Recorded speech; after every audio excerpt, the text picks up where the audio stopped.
Pak Purbaya, Menteri Keuangan, kayaknya saya lihat Anda kurang sehat nih Pak. Anda nggak boleh sakit Pak, itu Menteri. Karena nanti ada sentimen negatif. Betul. Nauzubillah, saya doakan jangan sampai sakit, apalagi dirawat di rumah sakit. Nanti IHSG kita drop, dolar juga menguat. Kita doakan itu tidak terjadi, jadi Bapak ini harus minum obat. Kalau istirahat nggak ada waktu Pak, Bapak harus kerja.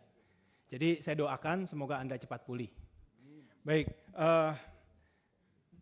saya melihat di halaman 19 ini bahwa ada ketimpangan Pak penerimaan pajak kita, ya khususnya dari komoditas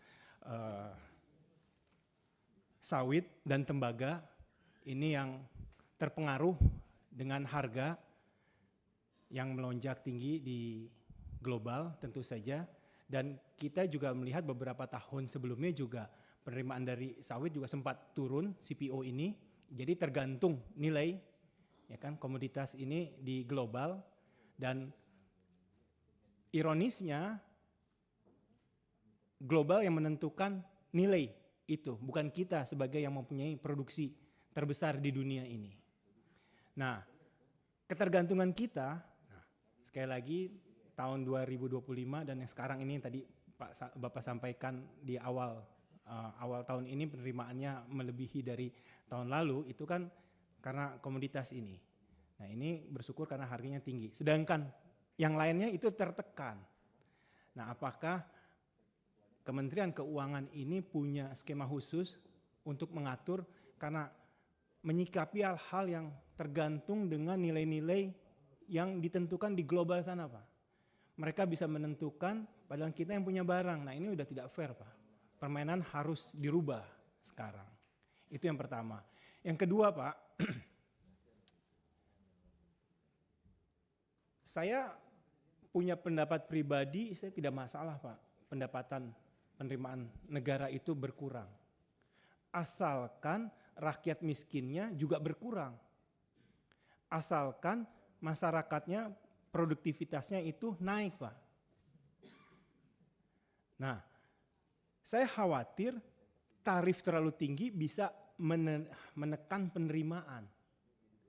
Mungkin Pak Purbaya bisa ada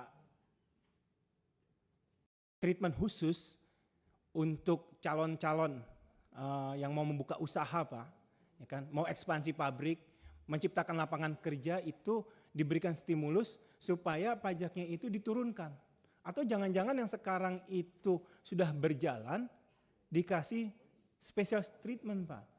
Karena supaya tidak ada PHK di mana-mana. Ini ada hubungannya Pak. Banyak, ini aspirasi saja, banyak kawan-kawan kami, ya, kawan-kawan saya khususnya, itu yang menanyakan dia takut mau buka usaha. Karena beban yang ada di depannya ini berupa kewajiban membayar pajak ini sudah tinggi. Jadi mereka tidak berani berspekulasi lagi. Akhirnya mantap Pak, makan tabungan lagi.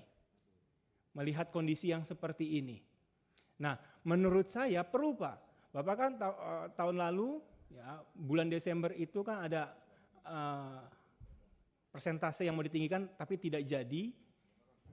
Karena berkurangnya penerimaan. Tapi kan yang berkurang penerimaan itu juga uang rakyat juga.